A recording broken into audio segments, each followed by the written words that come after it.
Unwind on the far outside, then to the inside right and just as they come for home. Star in My Dreams from Obesos and Run Classic. They come down toward this final furlong. It's Hot Rod Charlie and Midnight Bourbon needs to lift.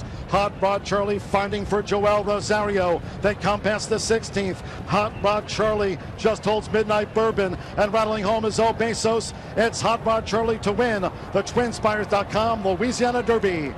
Welcome back to Racing Rundown. On today's video, I will actually be doing my first Kentucky Derby profile of the 2021 Kentucky Derby. Eric is taking care of the first few if you want to go check those out that we already have. We've got Rock Your World, Essential Quality, and Like the King up as of now, and there will likely be more that have been uploaded since then. So definitely check out the profiles, that have already been done.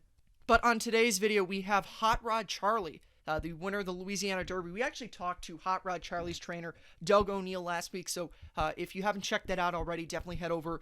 I will link it below in the description. You can listen to us talk for about 5 minutes to Doug about Hot Rod Charlie. But, getting to my analysis of Hot Rod Charlie has a lot of things that I really like about him coming into the Kentucky Derby. You look early in his career, not the most consistent horse out there, but definitely since he broke his maiden in October, he's definitely turned it around and has established himself as a real top Kentucky Derby contender. It seems like a long time since the Louisiana Derby, and it is a long time. It happened in March, and we're now a week out from the Kentucky Derby, but still, wasn't that long ago, and it also wasn't that long ago where it seemed like Hot Rod Charlie was going to be low teens on the odds board of the Kentucky Derby, but unfortunately, injuries have taken out some of the other top contenders, and so Hot Rod Charlie likely will take some more money than he probably would have if you had horses like Life is Good and Greatest Honor in the Kentucky Derby. But anyway, we'll get into talking about Hot Rod Charlie right now. First three races, he didn't win. It took him 4 tries to break his maiden, but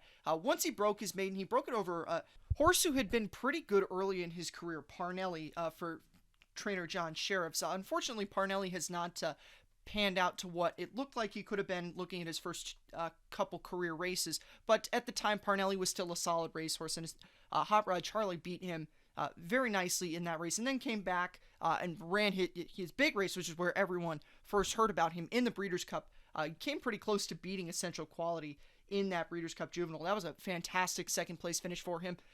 There were a lot of people, and I can understand why, that were a little bit questionable about him coming out of that race, because the race did go very fast early, and a lot of the closers closers were able to come in that race. You had Hot Rod Charlie coming from pretty far back, and also Keep Me in Mind, another long shot, coming from really far out of it in that race. So definitely was a race where a lot of closers were able to be very benefited in. But Hot Rod Charlie since then showed that was not a fluke race. And, sometimes you see these long shot horses run big in the money finishes in these big Grade 1 races, Breeders' Cup, Kentucky Derby type races, and then they don't carry that form forward. But Hot Rod Charlie has definitely carried that form forward from the end of his 2-year-old campaign.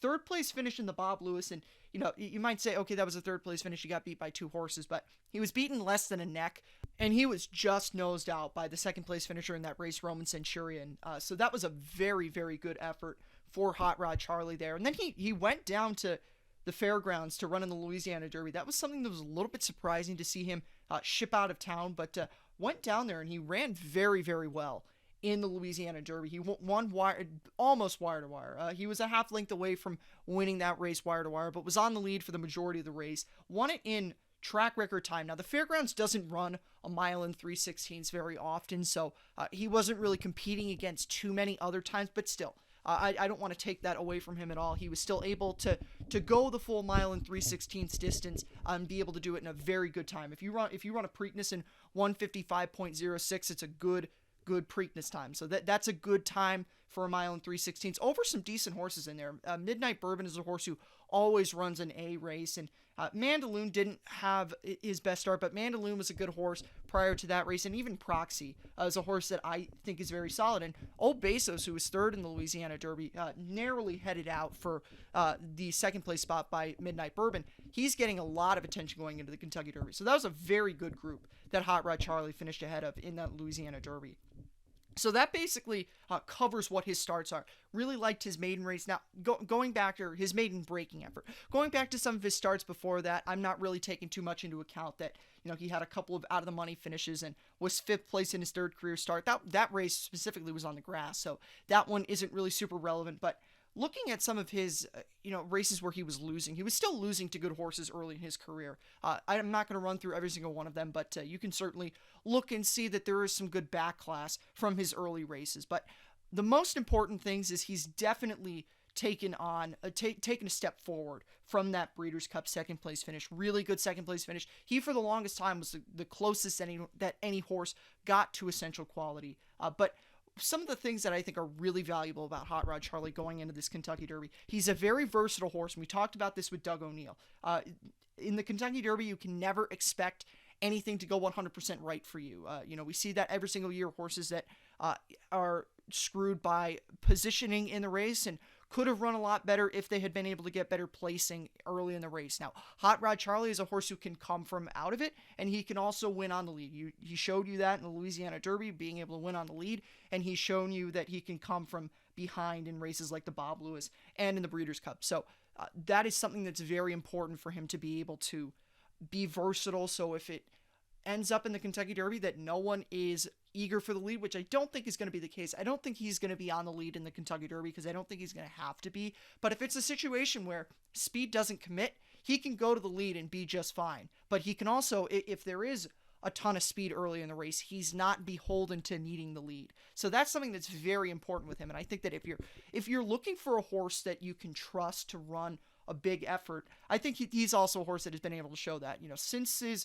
Since his run in the Breeders' Cup, he has not been worse than 3rd. And going back to his maiden breaking effort, he won that race 4 straight times in the money. And the Bob Lewis was really, that was a 3rd, but was a lot better than the number 3 would give it indication for. So lots of positive things to say about Hot Rod Charlie.